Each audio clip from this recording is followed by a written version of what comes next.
नमस्कार मित्रांनो. आज आपण लॉजिक या चॅप्टरचा नेक्स्ट पार्ट म्हणजेच लॉजिकल कनेक्टिव्हज पाहणार आहोत. मागच्या पार्टमध्ये आपण स्टेटमेंट पाहत होतो.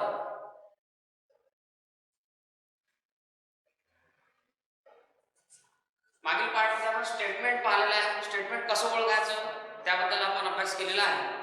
तरी थोडंसं रिव्हिजन म्हणून किंवा कोणाला काही अडचण असेल तर ती त्या ठिकाणी दूर होईल. आपण यामध्ये पाहिलं की स्टेटमेंट ओळखायचं कसं, तर डिक्लेरेटिव्ह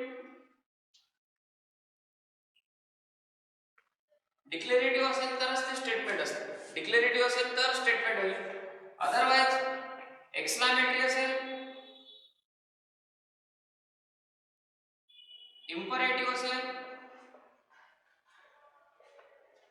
इंट्रोगेटिव्ह असेल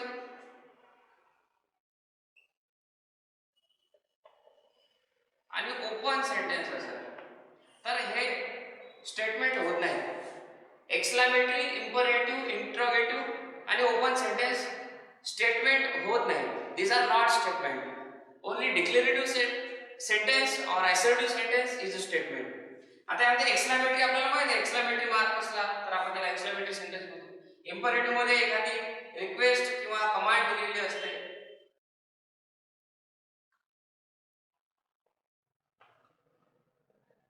रिक्वेस्ट किंवा कमांड. इंट्रोगेटिव्ह मध्ये आपल्याला क्वेश्चन विचारलेला असतो.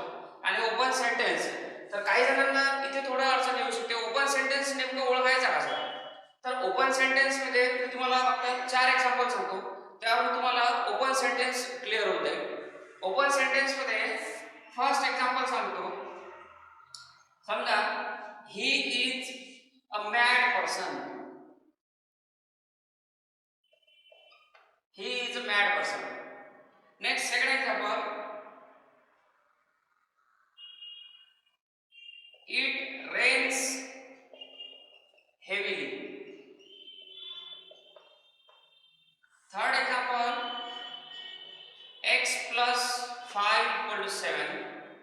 And fourth example, Rahul is good batsman. या 4 एक्झाम्पल वरून तुमचा ओपन सेंटेन्स क्लिअर होते. आता ही इज मॅड पर्सन यामध्ये आपल्याला नेमका ही म्हणजे कोण, हा जो ही आहे हा ही आपल्याला माहिती नाही. Then it is open sentence. Open sentence that's why it is not statement. It rains heavily.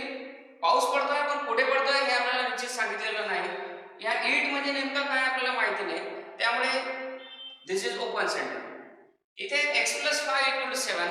तुम्ही म्हणाल x ची व्हॅल्यू 2 होते, पण 2 आपल्याला x = 2 दिलेला नाही, म्हणजे x आपल्याला माहिती नाही या ठिकाणी. त्यामुळे दिस इज ओपन सेंटेन्स.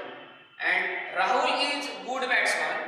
आता यामध्ये हा जो इथे गुण आलेला आहे की राहुल हा गुड बॅट्समन आहे, पण एखादा दुसरा म्हणेल की नाही नाही राहुल गुड बॅट्समन नाही आहे, दुसरा कोणी आहे.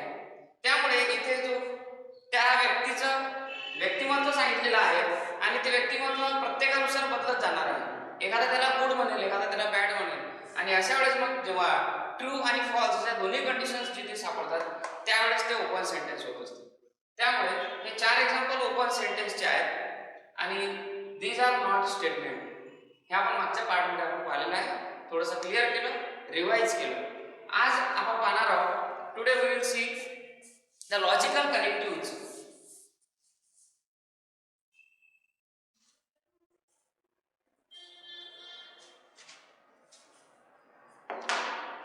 Logical connectives.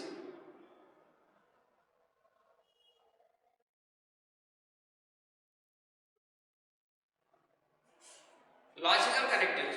आता लॉजिकल कनेक्टिव्हज कशासाठी आपण यूज करत असतो, तर नेहमी आपण पाहिला लॉजिकल कनेक्टिव्ह 2 सेंटेन्स आपण कधी पण बोलताना एक एक वाक्य असं बोलत नाही. आपल्याला जर 2-3 वाक्य एकत्र करायचे असेल तर आपण त्या ठिकाणी काहीतरी कनेक्शन वापरतो आणि त्या कनेक्शनवरून मग आपण कंपाऊंड स्टेटमेंट तयार करतो. इथे आपल्याला तेच करायचं आहे. कंपाऊंड स्टेटमेंट बनवण्यासाठी आपल्याला काही लॉजिकल कनेक्टिव्ह वापरायचे आहे. जसं ऍड आपण वापरतो, ऑर वापरतो, इफ देन वापरतो आणि इफ अँड ओनली इफ वापरतो. हे सर्व लॉजिकल कनेक्टिव्ह आहेत. लॉजिकल कनेक्टिव्हच्या बाबतीत आपल्याला सांगायचं झालं तर the words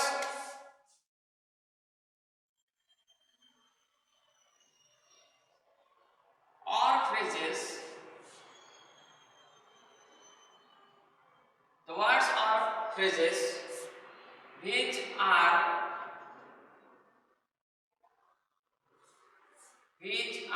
used to connect two statements.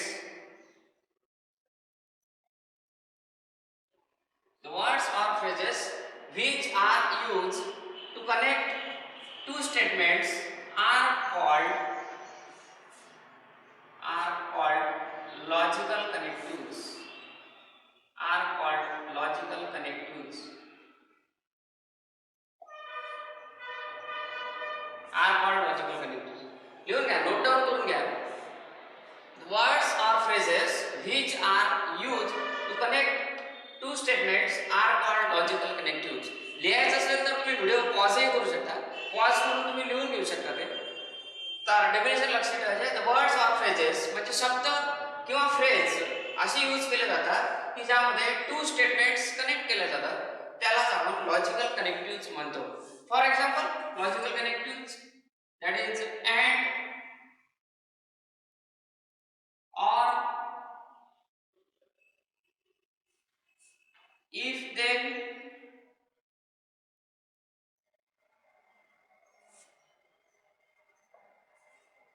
किंवा आणखी if and only if. These are the logical connectives. And or if then if and only if. These are the logical connectives. आता यामध्ये आपल्याला लॉजिकल कनेक्टिव्ह मध्ये एक एक part घ्यायचा आहे.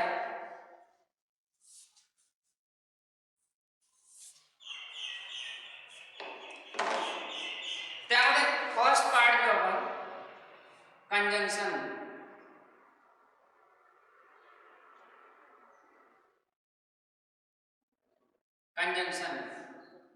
Conjunction means and it is denoted by this sign. Conjunction म्हणजे दोन सेंटेन्स जर आपल्याला अँड कनेक्ट करायचे असेल तर त्याला आपण कंजंक्शन म्हणतो. बरेच विद्यार्थी हेच विसरून जातात की अँड म्हणजेच कंजंक्शन, नावच लक्षात ठेवत नाही आणि मग पेपरमध्ये कधी त्याचं आपल्याला काम पडू शकते. बाकी सर्व त्यांना माहित असते, पुढे एक्झाम्पल माहित असतात, ट्रूथ टेबल माहित असतात, पण हे विसरून जातात की अँड म्हणजेच कंजंक्शन. त्यामुळे लक्षात ठेवायचं आहे कंजंक्शन म्हणजेच अँड किंवा अँड म्हणजेच कंजंक्शन. डिस्जंक्शन म्हणजे ऑर होतो. पुढे आपल्याला आहे ते पाहायचं आहे पुढचा नेक्स्ट पार्ट. पण सध्या तरी लक्षात ठेवा की अँड म्हणजेच conjunction and it is denoted by this symbol. म्हणजे जसा उलटा व्ही आहे त्या सिम्बॉलने त्याला डिनोट केलं जातं. कंजंक्शन मध्ये आपल्याला डेफिनेशन म्हणता येईल if two statements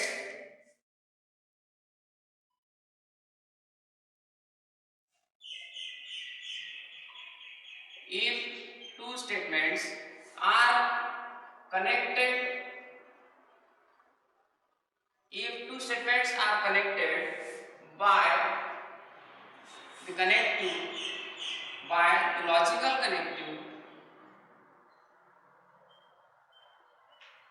by the logical connective and is called conjunction.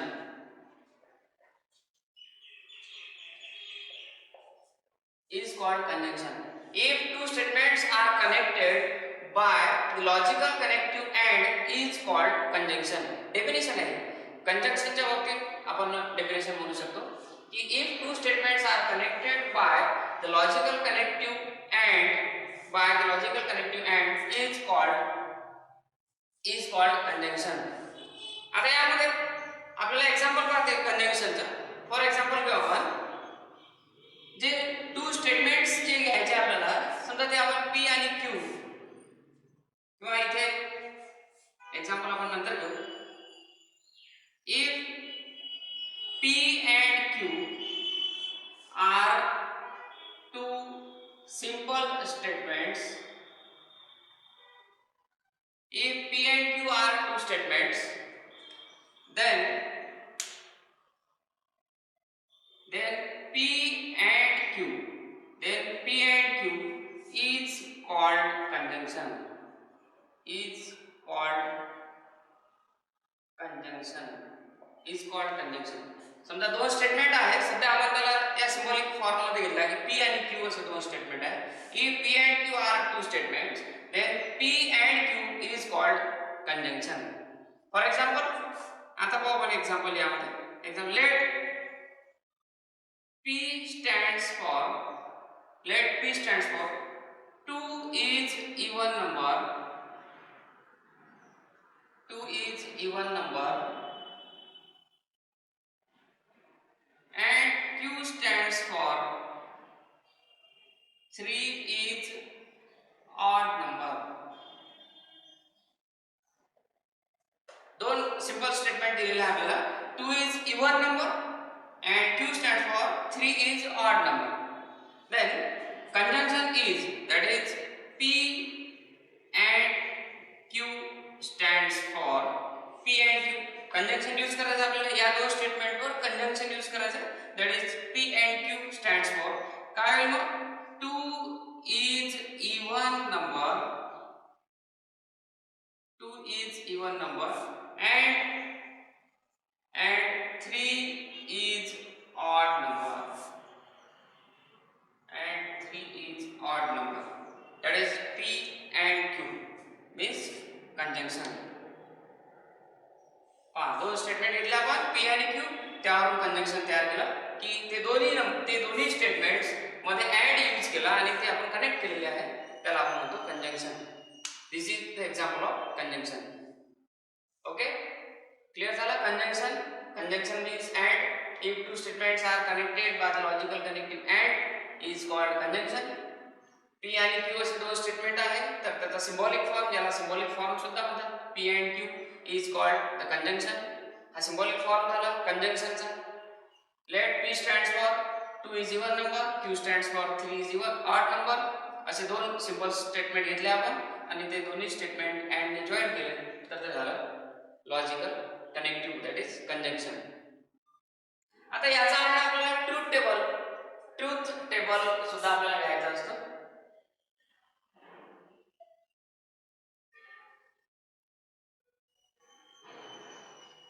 Truth table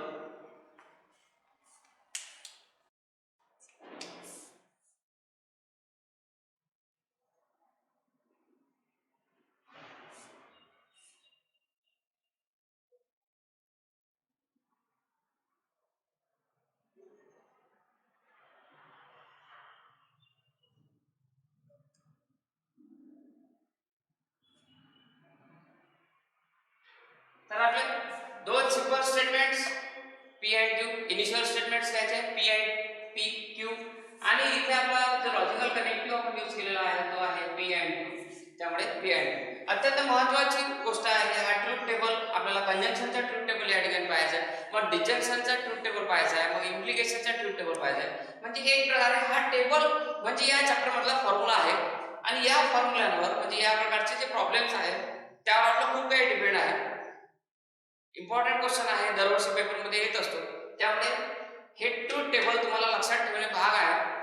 तर इथे लक्षात ठेवताना आपल्याला असं घ्यायचं आहे, ट्रूथ टेबल मध्ये या ट्रूथ टेबल मध्ये इकडे आपण घेऊ शकतो टी टी एफ एफ, म्हणजे लक्षात ठेवायला थोडं सोपं जाईल. टी टी एफ एफ आणि इकडे घ्यायचं आपण टी एफ टी एफ. शक्यतो असं लक्षात ठेवायचं नाही T T T F F T F F असं लक्षात न ठेवता तुम्हाला थोडं सोपं जाईल की इथे दोन वेळा T, then two F, then T F T F. आता यामध्ये p and q मध्ये काय होतं, तर p and q मध्ये जर दोन्ही स्टेटमेंट ट्रू असेल then conjunction that is and is true. हे दोन्ही ट्रू असेल तर तेही ट्रू आहे. आता यामध्ये पहिला हा p ट्रू आहे आणि q हा फॉल्स आहे, then t and f then f. इकडे म्हणजे दोन पैकी एक स्टेटमेंट जर फॉल्स आहे तर रिझल्टिंग स्टेटमेंट सुद्धा फॉल्स होईल. इथे तसंच एक फॉल्स आहे एक ट्रू आहे, त्यामुळे एक फॉल्स आहे तर रिझल्टिंग स्टेटमेंट सुद्धा फॉल्सच होणार आणि दोन्ही फॉल्स असेल तर रिझल्टिंग स्टेटमेंट फॉल्सच होणार. म्हणजे लक्षात ठेवण्यासाठी एक सोपा, लक्ष द्या, लक्षात ठेवण्यासाठी अत्यंत सोपा एक उपाय सांगतो सरळ सरळ. असं लक्षात ठेवायचं की अँड मध्ये एफ स्ट्रॉंग असतो, एफ स्ट्रॉंग असतो अँड मध्ये, की दोन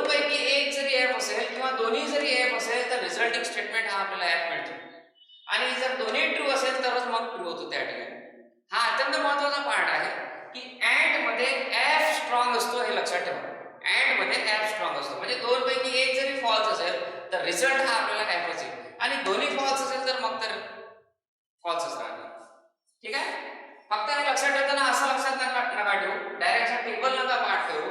जो मी सांगितलेला कन्सेप्ट आहे तो डोक्यात ठेवा म्हणजे आपल्याला पुढे जे प्रॉब्लेम्स पाहायचे आहेत त्यामध्ये असे टेबल्स आपले मोठे टेबल येतील आणि तुम्ही जर मग हे असं पाठ करत बसले तर तो कन्सेप्ट तिथे लागणार नाही. त्यामुळे लक्षात ठेवताना असं लक्षात ठेवा की अँड मध्ये एफ स्ट्रॉंग असतो म्हणजे दोन्ही पैकी एक जरी एफ असेल किंवा दोन्ही जरी एफ असेल तर रिझल्ट हा आपल्याला एफ मिळतो. पण दोन्ही ट्रू असेल तरच ते ट्रू होते. हे झालं अँडच्या बाबतीत. हा पूर्ण पिक्चर जो झाला तो कंजंक्शनच्या बाबतीत झाला. इथे आपण त्याची डेफिनेशन लिहिलेली आहे. पहिले डेफिनेशन नंतर मी तुम्हाला हा त्याचा सिम्बॉलिक फॉर्म सांगितलेला आहे. सिम्बॉलिक फॉर्म म्हणतात त्याला पी अँड क्यू. नंतर एक्झाम्पल दिला आपण, दोन सिंपल स्टेटमेंट घेतले आणि त्यांना लॉजिकल कनेक्टिव्ह अँड ने कनेक्ट केले म्हणजे हे झालं कंजंक्शनचं स्टेटमेंट आणि हा झाला त्याचा ट्रूथ टेबल. हा यामधला सगळ्यात महत्त्वाचा पार्ट आहे. हे तुम्हाला लक्षात ठेवावं लागेल. तर लक्षात ठेवा बघा, टी अँड टी तर टी होतो, टी अँड एफ म्हणजे दोन पैकी एक एफ आला तर रिझल्ट हा एफ मिळेल. एफ अँड टी म्हटलं तर एफ आहे तर रिझल्ट हा आपल्याला एफ मिळेल आणि एफ अँड एफ म्हटलं तर एफ मिळेल. म्हणजे इकडच्या ज्या लाईन्स आहेत ह्या अशा आपल्याला नेहमी राहणारच आहे. हे आपल्याला राहील. इकडे थोडेफार चेंजेस होतील कारण इकडे थोडंफार चेंज होत राहते. मग त्यामुळे आपल्याला अँड हा कन्सेप्ट लक्षात ठेवायचा आहे की अँड मध्ये एफ स्ट्रॉंग असतो. दोन पैकी एक किंवा दोन्ही जर एफ असेल तर रिझल्ट आपल्याला एफ मिळतो. ठीक आहे. क्लिअर झालं. लिहायचं असेल तर नोट डाऊन करून घ्या, पॉज करा व्हिडिओ आणि पूर्ण लिहून घ्या, मग आपण पुढचा पार्ट पाहू.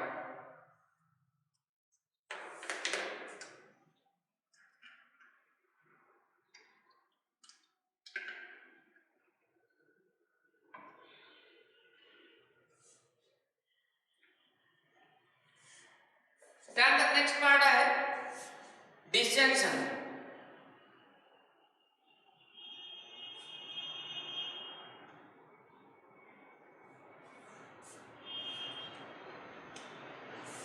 Second part, second connective disjunction.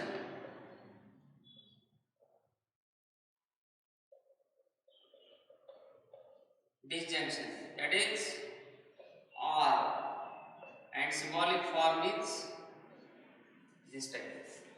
Symbolic form म्हणजे सरळ V आहे. symbolic form झाला, त्याचा सिम्बॉल झाला डिसजंक्शनचा म्हणजेच ऑर चा. डिसजंक्शन म्हणजेच or.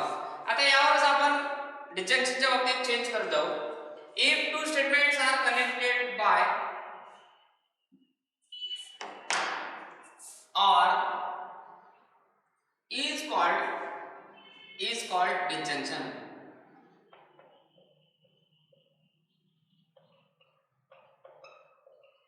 Is called disjunction. If two statements are connected by the logical connective or is called disjunction. Then symbolic form, if P and Q are two statements, तिथं राहणारच आहे, दोन सिंपल स्टेटमेंट आहेत P आणि Q. Then P or Q. Then P or Q is called disjunction.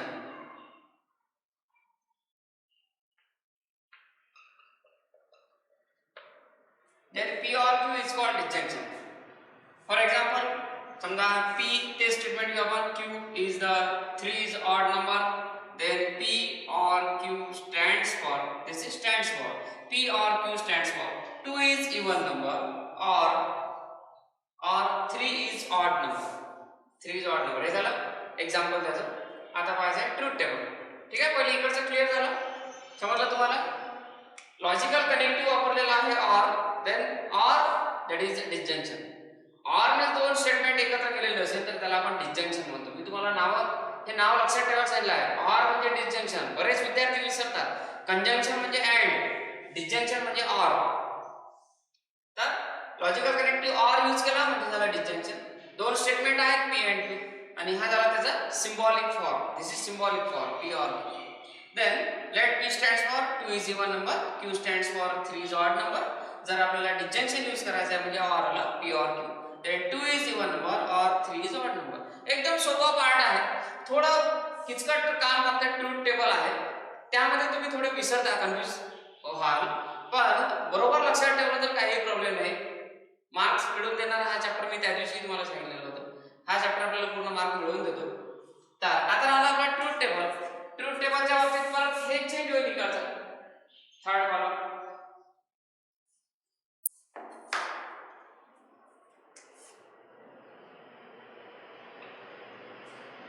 Change होईल. आता or आलेला आहे. आपण ऑर म्हटलं नेहमी यूज करताना नाही, आपण म्हणतो ऑर. राम और श्याम म्हणजे राम किंवा श्याम, म्हणजे त्यापैकी दोन पैकी एक चालतो आपल्याला त्या ठिकाणी, बरोबर आहे. तसंच इथे आहे ऑर म्हणजेच ऑप्शन आहे आपल्याकडे दोन पैकी. तर इथे टी आर टी सरळ गोष्ट आहे. टी आर टी म्हटलं तर रिझल्ट आपल्याला टीच मिळेल. म्हणजे पहिले दोन्ही स्टेटमेंट जर ट्रू असेल तर रिझल्ट हा या ठिकाणी पण ट्रूच होणार आहे.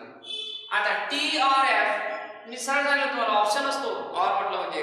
तर टी आर एफ मध्ये हा रिझल्ट जो आहे तो आपल्याला टीच मिळेल. म्हणजे इथे दोन पैकी एक जरी ट्रू असेल तर आपल्याला ट्रू मिळतो.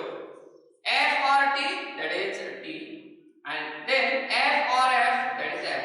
दोन्ही जर फॉल्स असेल तर मग काही चान्स नाही, सरळ फॉल्सच होणार. तर t or t that is t, t or f that is t, f or t then result is t, f or f then result is f. Right लक्षात. म्हणजे ऑर च्या बाबतीत सांगायचं आहे तर ऑर च्या बाबतीत टी हा स्ट्रॉंग असतो. ऑर मध्ये की दोन पैकी एक जर टी असेल तर रिझल्ट आपल्याला टी मिळतो, आणि दोन्ही ट्रू असेल तर मग तर रिझल्ट ट्रूच होणार आहे. ठीक आहे. अँड मध्ये जसं अँड मध्ये एफ स्ट्रॉंग होता तसं ऑर मध्ये टी स्ट्रॉंग आहे. राईट लक्षात. पूर्ण लिहून घ्या, व्हिडिओ पॉज करा आणि कंप्लीट लिहून घ्या. हे झालं डिस्जंक्शन.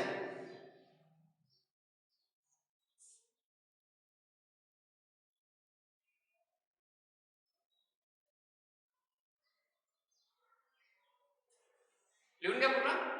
पहिले डेफिनेशन लिहा, मग हा सिंबॉलिक फॉर्म लिहा, एक्झाम्पल लिहा आणि ट्रूथ टेबल लिहा. महत्वाचं हेच आहे, तुम्हाला सांगितलं होतं की अँड मध्ये एफ स्ट्रॉंग असतो आणि ऑर मध्ये टी स्ट्रॉंग असतो. लक्षात ठेवायचं की दोन पैकी एक जर टी असेल तर रिझल्ट आपल्याला टी मिळेल. ठीक आहे. हे झालं डिस्जंक्शन. त्यानंतर नेक्स्ट पार्ट आहे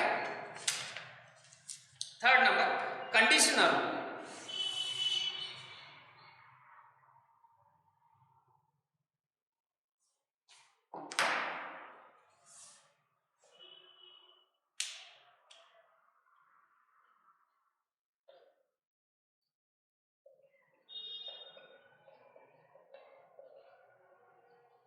कंडिशनल और implication. कंडिशनल किंवा त्यालाच म्हणतात इम्प्लिकेशन. कंडिशनल और इम्प्लिकेशन म्हणजेच त्याचा पार्ट आहे लॉजिकल कनेक्टिव्ह आहे. If then and it is denoted by arrow. One side arrow आहे, एकच साइड एरो आपल्याला यूज करायचा त्या ठिकाणी. ठीक आहे. कंडिशनल म्हणजेच इम्प्लिकेशन, इम्प्लिकेशन म्हणजेच इफ देन. जसं कंजंक्शन म्हणजे अँड होतं, डिस्जंक्शन म्हणजे ऑर होतं, तसंच कंडिशनल म्हणजेच इफ देन, इम्प्लिकेशन म्हणजेच इफ देन, आणि त्याचा जो सिंबॉलिक फॉर्म आहे तो या ठिकाणी एरो यूज करायचा आहे, सिंगल एरो. तर डेफिनेशन मध्ये काय म्हणतील आपल्याला आता, if two statements are connected by the logical connective, if then is called conditional. Is called conditional. If two statements are connected by the logical connective if then is called conditional or implication.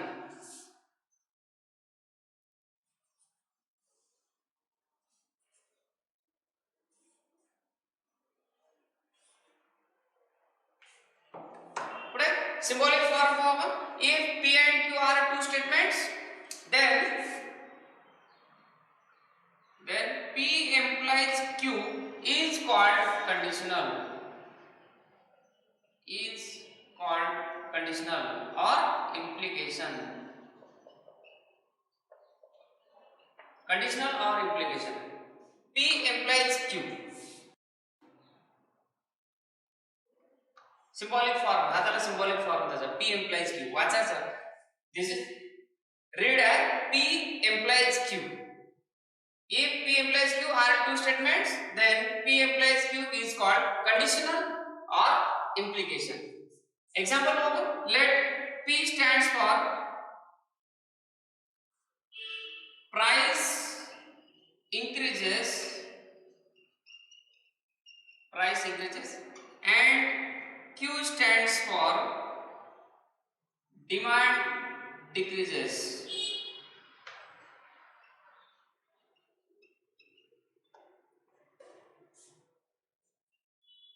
Let P stands for price increases, Q stands for demand decreases.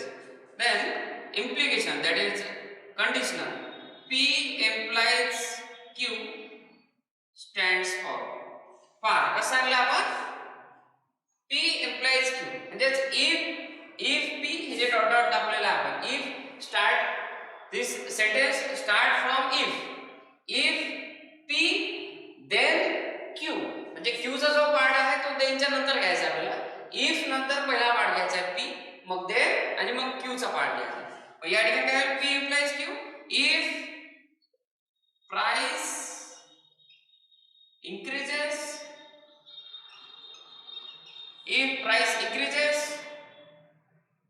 then demand decreases.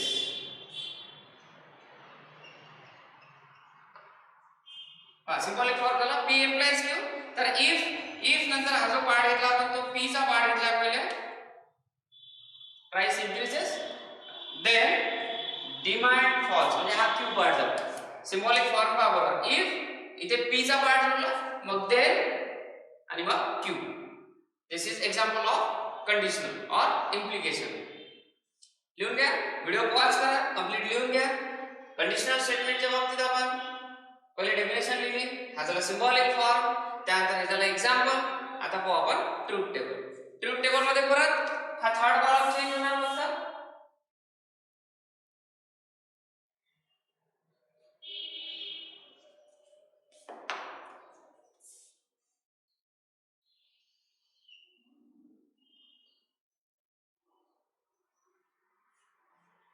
P implies Q. तुम्ही असं पण दाखवू शकता हे असंही झालं P implies Q असंही झालं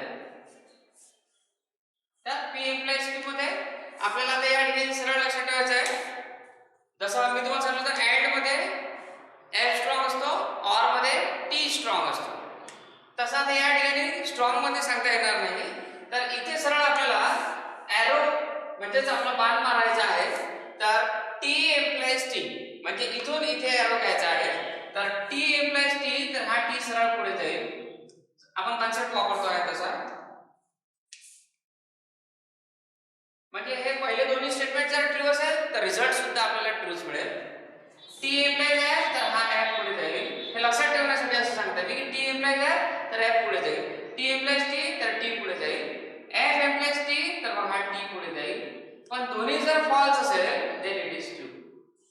हे जर दोन्ही फॉल्स असेल तर हा रिझल्ट जो आहे तो या ठिकाणी ट्रू होतो. हे थोडंसं इथे चेंज झालेलं आहे इथे थोडा बरोबर लक्षात ठेवा की दोन्ही फॉल्स असेल तर रिझल्ट हा या ठिकाणी ट्रू होतो. पहा बरोबर T implies T then T implies F then result is F implies T then result is T and F implies F then result is T. True. तर एरो घ्यायचा म्हणजे बाण मारायचा आपल्याला इथून इथे त्यामुळे हा पार्ट पुढे हा T इथे आला हा F इथे आला हा T इथे आला पण दोन्ही जर फॉल्स असेल तर मग हा ट्रू होतो. इथे बरेच जणांचे प्रॉब्लेम सॉल्व्ह करताना इथे चुकण्याची शक्यता असते त्यामुळे इथे लक्षात ठेवायचं दोन्ही फॉल्स असेल then it is true. पहा लिहून घ्या परत एकदा पहा कंडिशनल और त्यालाच इम्प्लिकेशन दोन नाव आहे याला कंडिशनल किंवा इम्प्लिकेशन त्याचा लॉजिकल कनेक्टिव्ह आहे इफ देन आणि सिंबॉलिक फॉर्म आहे त्याचा एरो सिंगल एरो कारण पुढे डबल पण एरो आहे single arrow. If two statements are connected by the logical connective if then is called conditional. If then ने जर लॉजिकल कनेक्टिव्ह घेतलेला असेल त्या सेंटेन्सला आपण कंडिशनल म्हणतो. If P implies P and Q are two statements, then P implies Q is called conditional or implication. Example घेतला आपण. P stands for price increases, Q stands for demand decreases. म्हणजे price जर वाढवली तर demand कमी होणार आहे. तेच आपण सिंबॉलिक फॉर्म मध्ये घेतलं. P implies Q. If price increases, then demand decreases. आणि हा ट्रूथ टेबल तुम्हाला लक्षात ठेवावा लागेल, अत्यंत महत्त्वाचा पार्ट आहे. हा एक प्रकारचा आपला फॉर्म्युला आहे या चॅप्टरमध्ये. तर T implies T, then result is T. T implies F, then result is F. F implies T, then result is T. If initial statements are false, then result is T. हे दोन्ही जर false असेल तर result हा T मिळतो. हे झालं पूर्ण कंडिशनल म्हणजेच इम्प्लिकेशनच्या बाबतीत. त्यानंतर नेक्स्ट व्हिडिओ पॉज करा, लिहून घ्या. फोर्थ पुढचा कनेक्टिव्ह आपल्याला पाहायचा आहे.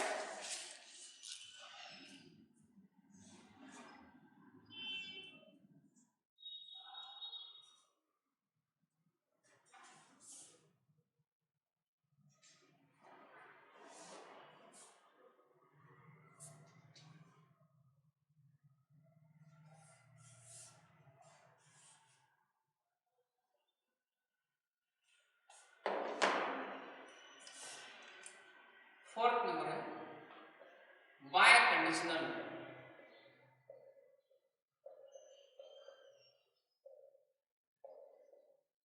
बाय कंडीशनल और double implication.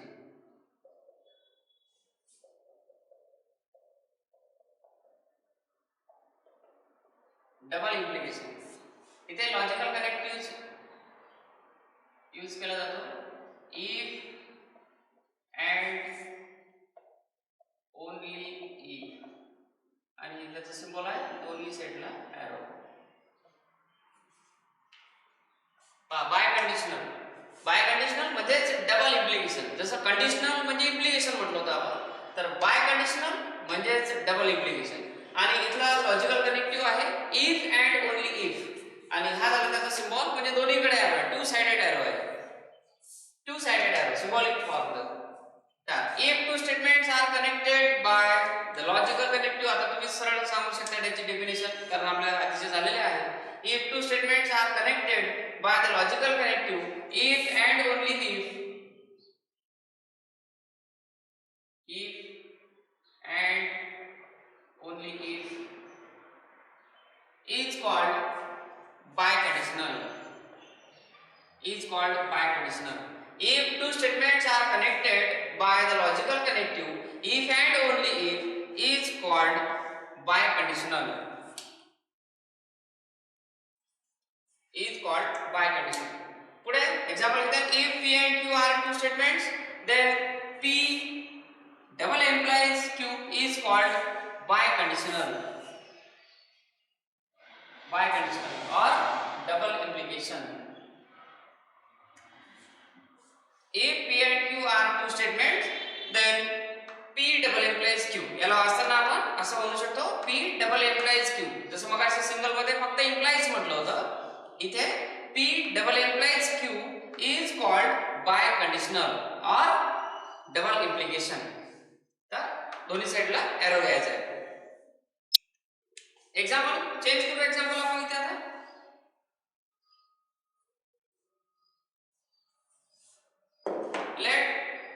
P stands for Rome is in Italy. Rome is in Italy. Q stands for Delhi is in India. Italy किंवा इटाली आपण तसं म्हणतो. Rome is in Italy, then Delhi is in India. तुम्हाला जसं वाचायचं असेल तुम्ही तसं घेऊ शकता. आपल्याला फक्त एक्झाम्पल पाहिजे. तर याचा सिंबॉलिक फॉर्म म्हणजे two sided arrow, that is P double implies Q stands for. आता आपल्याला लॉजिकल कनेक्टिव्ह यूज करायचा आहे इफ अँड ओनली इफ. मग इफ अँड ओनली इफ साठी काय होईल, तर जसं मग अशी इफ P then Q असं होतं, तसं इथे नाही आहे. हा इफ अँड ओनली इफ हा एकत्र शब्द आहे, आपल्याला एकाच ठिकाणी यूज करायचा आहे पूर्ण. त्यामुळे हा पहिला पार्ट जो आहे तो सरळ जसा आहे तसाच घ्यायचा आहे. म्हणजेच Rome is in Italy, Rome is in Italy if and only if and only if Delhi is in India.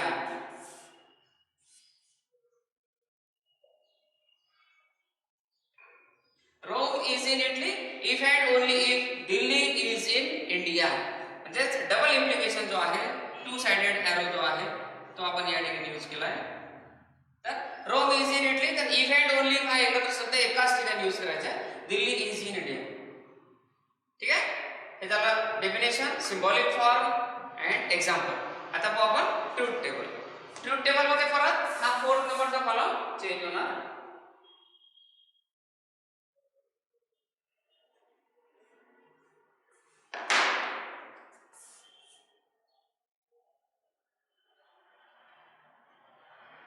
PWF. आता हे लक्षात ठेवायला खूप सोपं आहे. थोडंसं फक्त त्याच्या आधीचा जो होता इम्प्लिकेशन म्हणजेच कंडिशनल, तो थोडासा चूक होण्याची शक्यता असते, त्यामध्ये थोडं लक्षात ठेवायला भारी जातं. पण हे लक्षात ठेवायला एकदम सोपं आहे. इथे एकच लक्षात ठेवायचं आहे, इकडचे दोन्ही जर सेम असेल तर रिझल्ट हा टी मिळणार. एकच कन्सेप्ट लक्षात ठेवायचा आहे, इकडचे दोन्ही जर सेम म्हटलं मी सेम, इकडचे दोन्ही जर सेम असेल तर रिझल्ट हा ट्रू मिळणार. म्हणजे हे दोन्ही सेम आहे, टी आहे, तर रिझल्ट हा टी येणार. आणि हे दोन्ही सेम आहे तर इथला रिझल्ट सुद्धा आपल्याला टी येणार. ठीक आहे, पण इथे दोन्ही वेगवेगळे आहेत, दोन्ही वेगवेगळे आहेत तर हा एफ होणार, इथे दोन्ही वेगवेगळे आहे म्हणजे एफ होणार. लक्षात ठेवायला एकदम सोपं आहे. इकडचे इनिशियल स्टेटमेंट दोन्ही जर सेम आहे तर रिझल्ट आपल्याला टी मिळेल. हे दोन्ही सेम आहे म्हणून टी झालं, हे दोन्ही सेम आहे म्हणून टी झालं, हे दोन्ही वेगवेगळे आहे म्हणून फॉल्स झालं, हे दोन्ही वेगवेगळे आहे म्हणून फॉल्स झालं. ठीक आहे, कंप्लीट झालं. बरोबर पहा, डेफिनेशन लिहून घ्या. हा झाला सिम्बॉलिक फॉर्म, हे झालं एक्झाम्पल. एक्झाम्पल मध्ये इफ अँड ओनली इफ हा पूर्ण शब्द एकत्र आहे. पी पार्ट जो आहे हा पी पार्ट आहे पहिला, हा पहिला जो आहे हा एवढा पी पार्ट आहे. मग इफ अँड ओनली इफ आणि मग हा पुढे क्यू पार्ट आहे. म्हणजे P if and only if Q असं सेंटेन्स बनवलेलं आहे. आणि हा ट्रूथ टेबलच्या बाबतीत सांगितलं की इकडचे दोन्ही जर सेम असेल तर रिझल्ट आपल्याला टी घ्यायचा आहे. हे दोन्ही सेम आहे म्हणून रिझल्ट टी झाला, हे दोन्ही वेगवेगळे आहे म्हणून रिझल्ट हा एफ झाला. कंप्लीट पिक्चर आहे. पॉज करा, लिहून घ्या.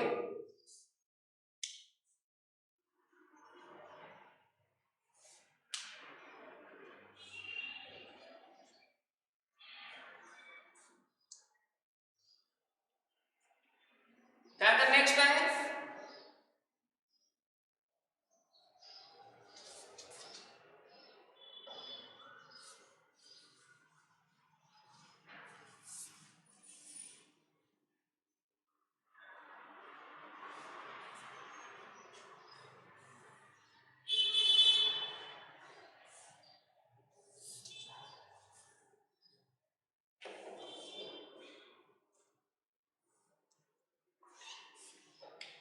फिफ्थ नंबर आहे निगेशन.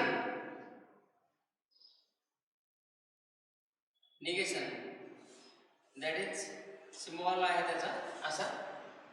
निगेशन म्हणजेच नॉट, निगेशन म्हणजेच नॉट, ते पण लिहून.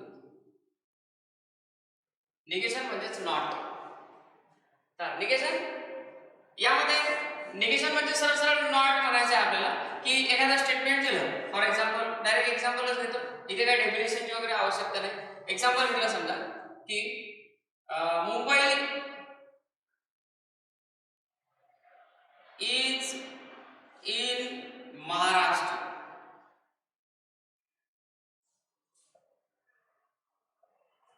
Mumbai is in Maharashtra. This is P stands for. समजा हे P स्टेटमेंट आहे. Mumbai is in Maharashtra. Then its negation is, that is negation of P. That is negation of P. Symbolic form झाला त्याचा. negation of P. तर sir जे statement आहे, जे sentence आहे त्याला निगेटिव्ह करायचं आहे. म्हणजेच Mumbai is not in Maharashtra.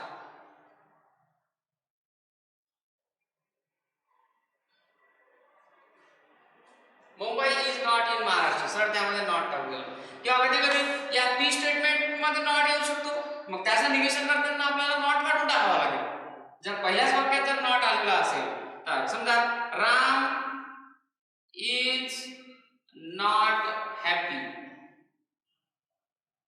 Ram is not happy. मग याचं जर आपल्याला निगेशन करायचं असेल तर काय होईल, मग राम इज हॅपी, याचं निगेशन होईल राम इज हॅपी. सरळ जो नॉट आहे तो आपण काढून टाकला म्हणजे ते झालं निगेशन त्याचं. इथे इंग्लिश ग्रामरचा विचार करायचा नाही आहे. इंग्लिश ग्रामर मध्ये निगेशन तिथे निगेटिव्ह करायचं जे आहे ते वेगळं आहे. तिकडे तुम्ही हा अर्थ न बदलता निगेटिव्ह करता, तो कॉन्सेप्ट इथे लावायचा नाही. सरळ आपल्याला जे सेंटेन्स दिलेलं आहे त्यामध्ये जर नॉट नसेल तर नॉट टाकून द्यायचा. दिलेल्या स्टेटमेंट मध्ये जर नॉट असेल तर तो नॉट काढून टाकायचा.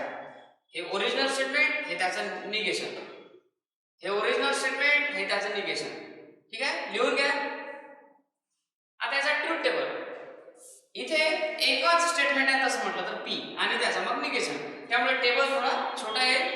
पी आणि निगेशन ऑफ पी.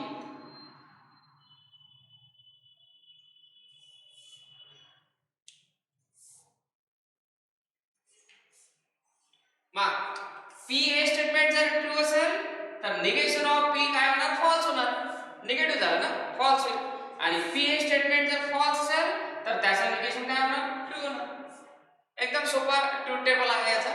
इथे आपले पाचही लॉजिकल कनेक्टिव्ह आपण पाहिले. पहिला कंजंक्शन, दुसरा डिस्जंक्शन, तिसरा कंडिशनल, चौथा बाय कंडिशनल आणि पाचवा निगेशन.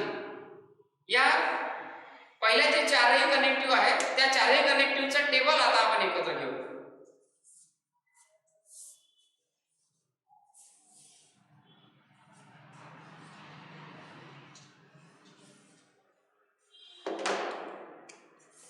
पहा, इनिशियल स्टेटमेंट पहिला P Q. These are two simple statements. इथे पहिला घेऊ आपण पी अँड क्यू.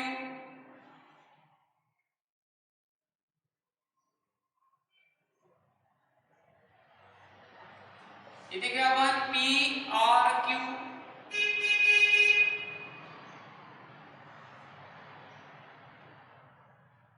नंतर घेऊ आपण पी एम्प्लाइज क्यू आणि त्यानंतर घेऊ P double employees Q.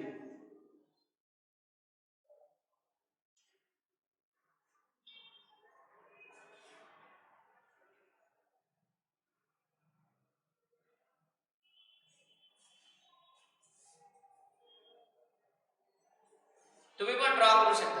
Pause करा, पहिले ड्रॉ करून घ्या. इकडे आपल्याला माहिती आहे आता मग काय सांगितलं होतं, हा पहिला कॉलम लक्षात ठेवताना T T F F, then T F T F, T T F F T F T F. आता हा कॉलम आपल्याला तयार करायचा आहे, प्रत्येक कॉलम.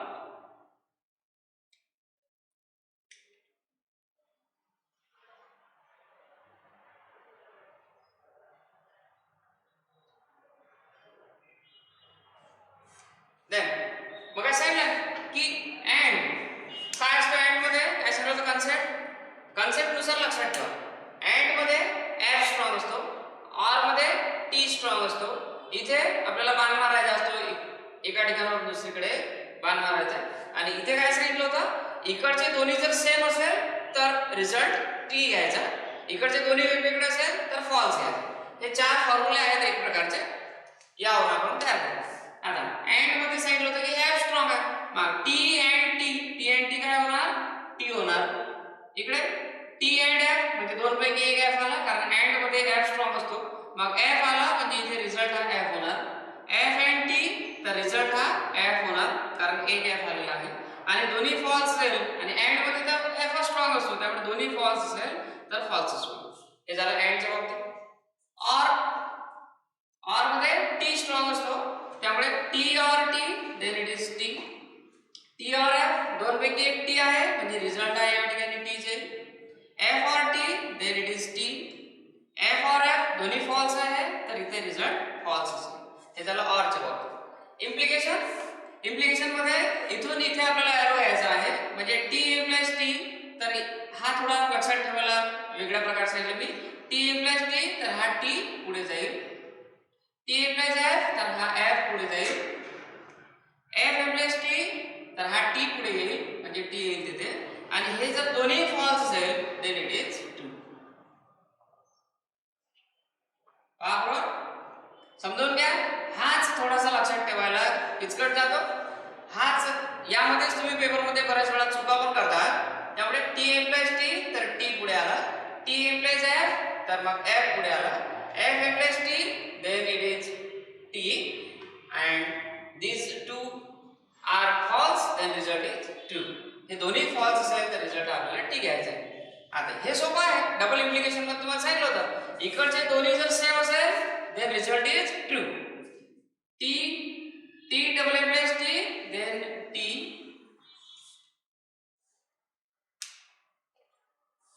थोड़ा पेन चेंज होता है.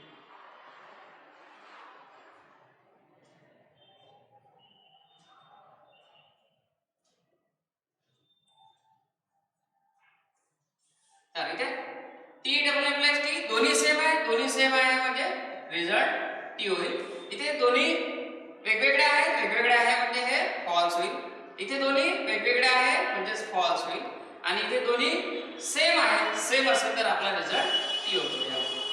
इकडचे दोन्ही सेंटेन्स जर सेम असेल तर रिझल्ट आपण टी घेतलेला. इथे दोन्ही सेम आहे म्हणून टी घेतलेला. इथे दोन्ही वेगवेगळे आहेत म्हणून हे फॉल्स झालेलं आहे. अशा प्रकारे हा कंप्लीट लॉजिकल कनेक्टिव्ह जो थेरी पार्ट आहे हा या ठिकाणी कंप्लीट झालेला आहे. यावरचे प्रॉब्लेम्स आपण आता एक्सरसाइज मध्ये पाहू. तर तुम्ही पॉज करा आणि हा कंप्लीट टेबल सुद्धा लिहून घ्या. हे सरळ आपल्यासाठी 4 या चॅप्टरचे फॉर्म्युले आहेत. सोपा पार्ट आहे. प्रॉब्लेम सोडवताना मजा पण येईल. इंटरेस्ट घेऊन सॉल्व्ह केला तर आपल्याला मजा येईल सॉल्व्ह करताना. आता हे जे ट्रूथ टेबल आहे याला आपण ट्रूथ टेबल म्हणतो. या ट्रूथ टेबल मध्ये तुम्ही 1 आणि 0 असा यूज केला तरी चालतं. म्हणजे टी च्या जागेवर 1, टी च्या जागेवर टी म्हणजेच 1 आणि एफ साठी 0 असं यूज केलं तरी चालते. टी म्हणजेच 1, एफ म्हणजे 0. तर कुठे कुठे तुम्हाला काही बुक मध्ये 1 आणि 0 असा यूज केलेला चालेल. पण तुम्ही टी आणि एफ हेच यूज करा. तर लिहून घ्या. पॉज करा व्हिडिओ आणि कंप्लीट लिहून घ्या.